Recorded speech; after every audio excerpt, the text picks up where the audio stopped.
इंकलाब जिंदाबाद, इंकलाब जिंदाबाद। भारत माता की जय, भारत माता की जय। और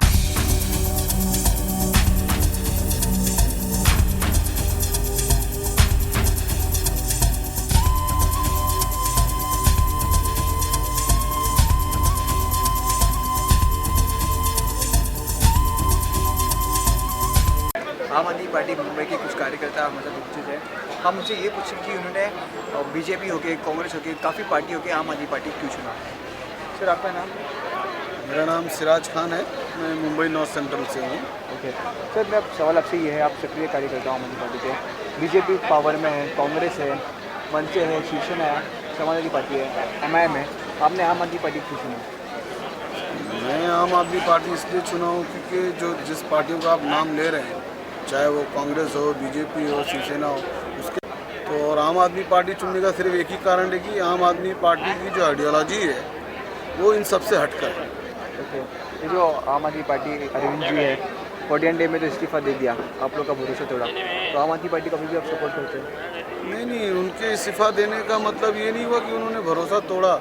इस्तीफा उन्होंने इसलिए दिया था क्योंकि लोग जो स्वराज बिल जिसके लिए वो आए थे, वो काम करने के लिए, वो बिल पास करने के लिए रुकावट आई क्योंकि ये मेजॉरिटी की पार्टी नहीं थी, उनके पास सिर्फ 88 सीट थी, कांग्रेस के सपोर्ट में थी। कांग्रेस ने नीचे से पुल किया कि नहीं ये नहीं होगा, इसी वजह से अरविंद जी ने इस पद इसको छोड़ दिया, इस्तीफा दे दिया।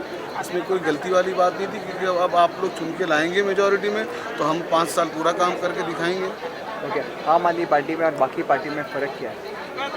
आम आदमी पार्टी में दूसरी पार्टी में फ़र्क ये है कि आम आदमी पार्टी जो है वो वहाँ पे बॉसिज्म नहीं है, रूट लेवल से काम करती है, कॉमन से काम करती है, आम आदमी के पैसे से काम करती है। वो किसी बड़े उद्योगपति या बड़े किसी के दाऊद या गैंग के सपोर्ट से काम नहीं करती है, वो आम आदमी के पैसे से ही काम करती है और आम आदमी के लोगों के साथ मिलकर काम करती है। ये सबसे बड़ा फ़र्क है। यहाँ पर युवा भी, हम युवा से बात करेंगे। आम आदमी पार्टी की युवा में और बीजेपी कांग्रेस के युवा में आप क्या फ़र्क देखते हो? आम आदमी पार्टी में जो लोग भी यूथ जुड़े हैं वो उज्जवल भविष्य और करप्शन फ्री इंडिया के लिए जुड़े हैं, ताकि उनको अच्छी शिक्षा मिले, अच्छे रोज़गार मिले, उनको कहीं भी घूस न देना पड़े। लेकिन बाकी जो पार्टियों में जो यूथ हैं वो भटके हुए हैं, वो माया मोह जाल में फंसे हुए हैं भाजपा और इसमें, क्योंकि बहुत सारे लोग ऐसे हैं जो क्रिमिनल बैकग्राउंड से आते हैं और अब किसी न किसी को स्वार्थ से जुड़े हैं। मतलब से यहाँ हमारा कोई स्वार्थ नहीं है, हम लोग अपने देश को कुछ अच्छा बनाने के लिए जुड़े हैं, स्वच्छ राजनीति करना चाहते हैं। अरविंद जी जैसा ने शुरुआत की है, पढ़े लिखों को राजनीति में ला रहे हैं, क्रिमिनल को नहीं ला रहे हैं, तो इसलिए हम उनको सपोर्ट कर रहे हैं, अरविंद केजरीवाल जी को। ओके, तो जो आम आदमी पार्टी है और बीजेपी हो, कांग्रेस हो, काफ़ी अन्य पार्टी हो, युवा आपको लगता है जो बीजेपी सरकार चला रही है अभी, भविष्य युवा का कहने के आपको दिखाई दे रहे हैं क्या? बीजेपी इस वजह से बीजेपी चल रही है। मैं आपको बताना चाहूँगा कि आपने देखा रहेगा पिछले 65 ईयर्स से जो हमारी गवर्नमेंट चला रही है, हमारे जो देश के युवा सब भटके हुए थे, उनको राजनीति से कुछ लेना देना नहीं था। लेकिन आम आदमी पार्टी ने लोगों को सिखा दिया कि जो देश का भविष्य है वो युवा है। अगर युवा पार्टिसिपेट करेंगे राजनीति में तो ही हमारा देश आगे बढ़ेगा। और आज ऐसा आपने देखा कि एक ऐसी गवर्नमेंट आई, 49 डेज जो गवर्नमेंट चला के दिखा दी, शायद आज तक कोई भी गवर्नमेंट ऐसा करके नहीं पाई, जिसकी वजह से क्या हो रहा है कि ज़्यादा से ज़्यादा युवा जो है ना आम आदमी पार्टी की तरफ भाग रहे हैं। धन्यवाद। नमस्कार, रियल न्यूज़ इंडिया में आपका स्वागत है। आज जो व्यक्ति हमारे साथ मौजूद है वो है आम आदमी पार्टी महाराष्ट्र के executive committee member Maruti Bhapkar जी। और ये महाराष्ट्र कमेटी जो है और महाराष्ट्र टीम जो है उनके आंदोलनकारी माने जाते हैं। उनका जो भाषण है वो एक आंदोलनकारी से कम नहीं है। सर, आप कभी हम आपका भाषण सुनते हैं क्या? कभी लोकसभा इलेक्शन था, कभी या फिर अभी हो या फिर कभी भी, तो एक जो देशभक्त का भाषण आजकल हमें बहुत काफ़ी कम सुनाई देता है और वही देशभक्त का भाषण आप में हमें दिखाई देता है और काफ़ी युवा भी आपसे प्रेरणा मानते हैं आपको। तो आपको ये जो मोटिवेशन आपको कहाँ से मिला? एक तो हमारे देश में जो हमको आज़ादी मिली, आज़ादी सस्ते में नहीं मिली। इस आज़ादी की लड़ाई में लगभग 6 लाख से ज़्यादा लोगों ने अपने प्राणों की आहुति दी है। उसमें से हमें ये आज़ादी मिली। इसमें भगत सिंह, राजगुरु, सुखदेव, चंद्रशेखर आज़ाद जी ऐसे क्रांतिकारक कोई लोग फांसी पे गए, कोई लोगों ने गोली खाई। फिर आज़ादी उनका एक सपना था। आज़ादी के बाद हमारे देश में सबको खाने के लिए रोटी मिले, पहनने के लिए कपड़ा मिले, रहने के लिए घर मिले। लेकिन पिछले 65 साल में हमारे देश के राजनेताओं ने हमारे आम जनता की जो स्थिति बनाई, आज भी हमारे देश में बहुत सारे लोगों को खाने को नहीं मिलता। आदिवासी आदिवासियों के बच्चों को खाने को नहीं मिलता है, तो कुपोषण से लाखों करोड़ों बच्चे उसमें उनकी जान जा रही है। हमारे देश में सम्राट अकबर हो, औरंगजेब हो, लोगों का 600-700 साल इधर राज था। उसके बाद ब्रिटिश जो अंग्रेज थे उनके 150 साल राज था। शिवाजी महाराज ने भी, छत्रपति शिवाजी महाराज ने भी कुछ साल इधर राज किया। लेकिन पिछले 1000 साल में कभी भी किसानों ने इतनी आत्महत्या नहीं की। इतने फार्मर्स ने, किसानों ने सुसाइड किया है, अपनी जान दी है। लगभग 3 लाख से ज़्यादा किसानों ने पिछले कई सालों में सुसाइड किया है। तो ये तो सपना नहीं था ये इन सब महानों क्रांतिकारियों। और फिर हम लोग हमारे देश उनके ही वंशज हैं। भगत सिंह, राजगुरु, सुखदेव, छत्रपति शिवाजी, महाराणा प्रताप, महात्मा गांधी, तिलक, ऐसे सभी महानुभाव जो हमारे देश में हुए, उनके ही वंशज आप और हम लोग हैं। हमारे देश में अगर बच्चे मर रहे हैं, भूख से मर रहे, किसान सुसाइड, तो फिर हम लोग चुप नहीं बैठ सकते। इसलिए आम आदमी पार्टी जो है, आम आदमी पार्टी में बहुत ही लोग ऐसे हैं जो बहुत ही ईमानदार है, प्रामाणिक है। सर, मैं आपके बारे में स्टडी कर रहा था, तभी मुझे पता चला कि आप 6000 लोग पुणे और दूसरी साइड में वहाँ पर काफ़ी 6000 लोगों को घर नहीं था रहने के लिए। तभी आपने 5 साल आपने बिगर चप्पल पहन के आप जगह जगह थे उनके रोज़गार के लिए, उनको घर मिले, आपने एक आंदोलन किया। तो आपको लगा था कि एक जन इस जो हमारी सोसाइटी को बदल सकता है? एक तो हमारे पिंपरी चिंचवड क्षेत्र में निगड़ी सेक्टर ऐसा है कि जहाँ पे स्लम झुग्गी झोपड़ी वाले लोग रहते हैं।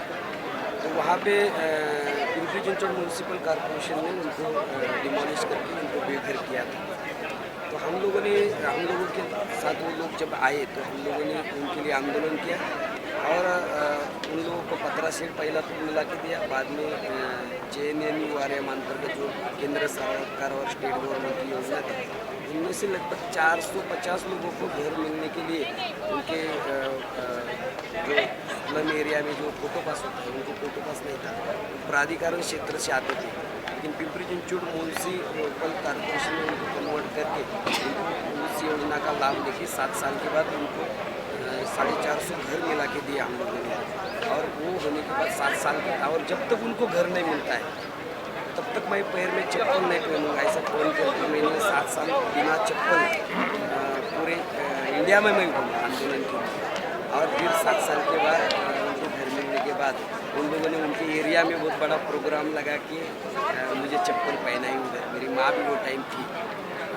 और PCMC एरिया में पुणे डिस्ट्रिक्ट में जो मान हिंजोड़ी इनको पार्क है, वहाँ पे सेज का कानून 2005 में जो बना, उसका इंडिया में पहला आंदोलन मानगांव हिंजोड़ी यहाँ पे हुआ। 3000 पुलिस और 2500 फार्मर शेतकरी किसान ऐसा उनका जंग हो गया। उसमें पुलिस ने लाठी चलाई, गोली चलाई, हमारे 2 साथियों को गोली लगी। लेकिन हमने सेज के खिलाफ इंडिया में पहला आंदोलन 2005 में हिंजोड़ी इनको पार्क में किया। और उसका लोग जो उसके बाद VP सिंह साहब जो है फार्मर PM हमारे, उन्होंने TV के ऊपर देखा और हमको सपोर्ट के लिए आए। फिर बाकी भी बहुत सारे लोग पूरे इंडिया से आए, सपोर्ट किया। और फिर सेज के कानून के बारे में पूरी मालूमात हुई। और उसके बाद फिर रायगढ़ डिस्ट्रिक्ट में अंबानी का एसीजेड हो, इधर खेड़ का एसीजेड हो, औरंगाबाद का एसीजेड हो, नासिक का शिन्नर का एसीजेड हो, उधर भी हमको आंदोलन के लिए बुलाया। हमने सेज का कानून समझाया फार्मर लोगों को, उसके क्या क्या फ़ायदे हैं, उसके क्या नुकसान है, वो बताया। फिर किसान खड़े हुए और आंदोलन किया और लाखों हेक्टर ज़मीन किसानों की बची। फिर उस आंदोलन का लोन नंदीग्राम हो, शिंगूर हो, पूरे इंडिया में फैला। तो समाधान ये है कि उसके तहत हमने रायगढ़ का SEZ डेवलप किया, कार्ला SEZ डेवलप किया, मनोड़ा के नीचे। इधर की भी अभी मान हिंजौड़ी इन्फोटेक पार्क की भी किसानों की जमीन बची है। ये सेज जो कानून है, सेज का जो कानून है, उसके तहत जो ज़मीन सेज के लिए ली जा रही थी वो 45,000 हेक्टर, 2,000 हेक्टर, इतनी ज़मीन तो उद्योग के लिए नहीं ली जाती है। उद्योग को हमारा विरोध नहीं है। उद्योग को जितनी ज़मीन लगती है, कोई भी कारखाना या उद्योग को खड़ा करना हो तो उतनी ज़मीन तो लेनी चाहिए, लेकिन ये ज़मीन उद्योग के लिए लेने के नाम के ऊपर रियल एस्टेट का ऊपर करके उसमें करोड़ों रुपए कमाना और वो भी सरकार की मदद से करना, इसको हमारा विरोध है। अभी दिल्ली मुंबई कॉरिडोर या मुंबई बेंगलोर कॉरिडोर, उसमें लगभग 1500 किलोमीटर लंबा है और 300 किलोमीटर चौड़ा है। इतनी ज़मीन एक कॉरिडोर के लिए ले रही है। हमारा ये मानना है कि इतनी ज़मीन उद्योग के लिए तो लगने वाली नहीं है। आप लोग इतनी ज़मीन, उपजाऊ ज़मीन ले रहे हो तो ऐसी कौन सी IT कंपनी है, कौन सा उद्योग है जिसमें चावल होता है, ज्वार होता है, भाजी पाला जो हम खाते हैं या फ्रूट खाते हैं, ये कौन सी कंपनी में बनता है? अगर आप अन्न सुरक्षा ही ख़त्म करेंगे, पैसा की ज़्यादा पैसा कमा लेंगे, तो ये बहुत ही पर्यावरण के लिए भी, एनवायरनमेंट के लिए भी बहुत ख़राब है और हमारी आगे जाके हमारी जो अगली पीढ़ी है उसके लिए भी बहुत ख़राब है। तो ये जो सपना है पूरे 2 हाथ से लूटना और पैसा कमाना, उसके लिए पूरा देश दाव पे लगाना, ये प्रोग्राम अभी आज के राजनेता बहुत ही अच्छे ढंग से कर रहे हैं और ये हमको दिख रहा है कि हमारा देश, एक ईस्ट इंडिया कंपनी आई और एक ईस्ट इंडिया कंपनी ने 150 साल हमारे इधर राज किया। अभी तो करोड़, हजारों, लाखों कंपनियों को हम लोग मेक इन इंडिया के नाम के ऊपर बुला रहे हैं, उनको हम बोल रहे हैं कि हम ज़मीन दे रहे हैं, सब कुछ दे रहे हैं। तो मुझे ये लगता है कि ये जो धोखा है कि हम लोग सोने का अंडा देने वाली जो मुर्गी है, तो हम लोग अंडा नहीं, अभी हम मुर्गी ही काटने की कोशिश कर रहे हैं। तो ये मुर्गी अगर काटेंगे तो अंडा भी खत्म, मुर्गी भी खत्म और पूरा देश भी खत्म, ऐसी स्थिति मुझे लगती है। और ये सपना हमारे क्रांतिकारी और हमारे जो पूर्वज थे उनका ये सपना नहीं था। ये सपना ख़त्म करने की कोशिश आज के राजनेता, बड़े उद्योगपति कर रहे हैं, ये बहुत गलत है और इसके खिलाफ भारत माँ का सुपुत्र बन के हम लोग भारत माँ के सुपुत्र हैं। हम छत्रपति शिवाजी महाराज का आदर्श करते हैं, हम भगत सिंह, राजगुरु, सुखदेव, चंद्रशेखर आज़ाद, महात्मा गांधी, महात्मा फुले इनका आदर्श रखते हैं। भारत रत्न डॉक्टर बाबा साहेब अम्बेडकर का जो संविधान है उसका हम आदर करते हैं, उसका उल्लंघन हर जगह होता है। तो ये सब होते हुए हम चुप नहीं बैठ सकते, चाहे हमारी जान भी चली जाती है तो भी चलेगी, लेकिन हम चुप बैठने वाले नहीं हैं। और यही काम आम आदमी पार्टी करने की कोशिश कर रही है। एक पार्टी ऐसा आंदोलन करने के लिए खड़ी हो रही है, लोगों के बीच में जा रही है, रास्ते पे आ रही है, तो हम चुप नहीं बैठ सकते आम आदमी। इसलिए हम आम आदमी पार्टी से, आम आदमी पार्टी की जो स्थापना हुई, पार्टी बनी, तब से लेके आप आज तक हम लोग इसमें है। जन लोकपाल का जो आंदोलन अन्ना जी के नेतृत्व में हुआ, अरविंद जी और अन्ना जी की, उस टाइम से अभी तक हम आम आदमी पार्टी का निस्वार्थ भावना से हम लोग काम कर रहे हैं, आगे भी ये काम जारी रहेगा। सर, जो अभी हम आम आदमी पार्टी को साइड में रखते हुए, आपका पद साइड में रखते हुए, आप एक आंदोलनकारी के हिसाब से, एक देशभक्त के हिसाब से, आज जो बीजेपी, कांग्रेस, AIMIM जैसी पार्टी एक भड़काऊ भाषण देती है, तो इसके बारे में आप क्या बोलना चाहोगे? आपका क्या सोच है इसके रिगार्डिंग में? नहीं, एक तो हमारे भारत के संविधान में स्पष्ट लिखा है, ये देश हिंदुओं का है, मुस्लिमों का है, बुद्धिस्ट हो, क्रिश्चियन हो, ईसाई हो, भारत माँ की 5 सिपाही, हिंदू, मुस्लिम, सिख, बुद्धिस्ट, ईसाई, ये घोषणा थी क्रांति के साथ। तो इस माहौल से ये देश में सभी को बात रखने का, रहने का, खाने का अधिकार है। तो इसमें अगर हमारे जो अभी सत्ता में लोग जो गए हैं, वो अगर कोई एक रिवीजन का ही बात करते रहे तो बहुत ही गलत है, ये संविधान विरोधी है। तो इसमें समाज में लोग भाई में भी फूट हो सकती है, झगड़े हो सकते हैं, दंगा हो सकता है, तो ये बहुत ही गलत काम हो रहा है।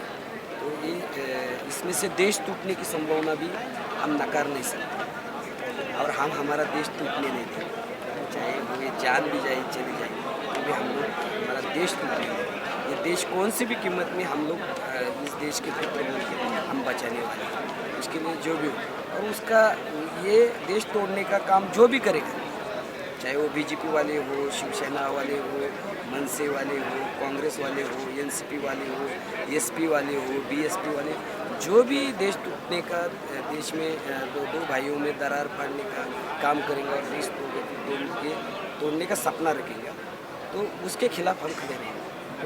सर, मैं आखिरी क्वेश्चन आपसे ये है, मारुति भापकर एक आंदोलनकारी है, एक क्रांतिकारी है, आपका फ्यूचर में महाराष्ट्र के किसानों के लिए जो सिंचाई घोटाला होता है उनके रिगार्डिंग में आपका क्या प्लान ऑफ एक्शन रहेगा?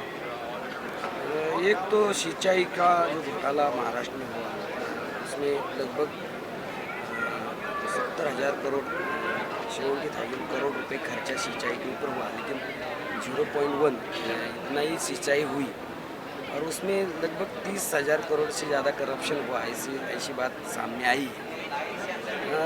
ये सिंचाई के प्रोजेक्ट ठीक से ना होने के कारण किसानों को पानी नहीं मिला खेती के लिए, और पानी नहीं मिलने से किसानों को जो उत्पन्न मिलना चाहिए वो भी नहीं मिला, और उसकी वजह से किसानों को कर्जा लेना पड़ा, और कर्जा लेने के बाद अगर खेती नहीं बिकती है तो उसका उत्पन्न नहीं मिलता। इसलिए किसानों को जो सुसाइड अभी हो रहा है उसकी पूरी तरह से जिम्मेदारी ये जो प्रोजेक्ट में करप्शन करने वाले और प्रोजेक्ट को डिले करने वाले लोगों के ऊपर जाती है। तो मैं ये हमेशा ये बात रखते आया हूँ कि ये जो लोग, जिन लोगों ने ये गलती की है, उन लोगों ने ये गलती सिर्फ नहीं की है तो ये किसानों की हत्या भी की है, और ये अगर ऐसा होता है तो हम लोग चुप बैठने वाले नहीं है।